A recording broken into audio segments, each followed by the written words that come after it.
Cuy, ya, gue pagi ini rencana mau lari sama teman-teman gue, ya kan.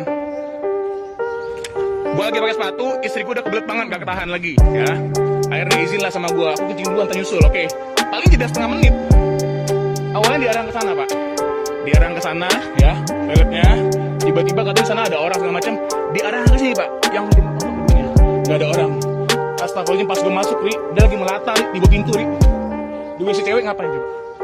Teman-teman followers semuanya, tolong berhati-hati ya jika kencing di kantor pengelola salah satu manajemen aset real estate di Bintaro. Posisi di samping Emerald Golf ya, ada oknum security yang kurang ajar nih orangnya ya. Dan kebetulan dia mengintip istri gue yang kebetulan lagi kencing ya. Nih, jangan sosok geleng-geleng bawa Tuhan Pak ya. Ini mukanya nih. Nih ya. Biar semua orang lihat nih kelakuan bejat bapak ini nih ya. Gak usah nyembah-nyembah gue. Ini live Pak ya. Ini live. Ya, sama gue. Lihat nih, dia mencoba minta maaf sama gue ya. Lu minggir gak?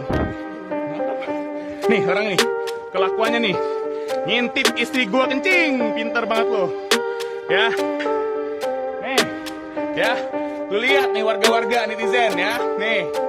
Bapaknya nih ya. Kantor pengelola ya. Di samping Golf Emerald Bintaro. Saya sudah lapor polisi. Polisi lagi menuju ke sini. Ya. Nih orangnya nih. Nah. Ya. Sok-sok buang sama Tuhan lagi lu ya. Cabul dasar lu ya. Ya. Oke, bini gue lagi di sana. Dia ketakutan ya. Dia ketakutan, dia melipir akhirnya digabung di sini ya. Oke. Tolong teman-teman semua netizen followers dibantu saya untuk laporin nih ke Polda Metro Jaya. Semua portal news, berita ya. Nih, warga Bintaro juga hati-hati nih kalau kencing sini nih. Oke, tadi kebetulan gue agak telat ngantar istri gue karena gue lagi pakai sepatu. Karena istri gue kebelet, dia akhir duluan. Pas banget gue nyusulin, dia lagi merangkak dari pintu. Waduh, bos. Sini bos. Sambil nunggu polisi bos. Ya. Oke, mantap, siap, bagus.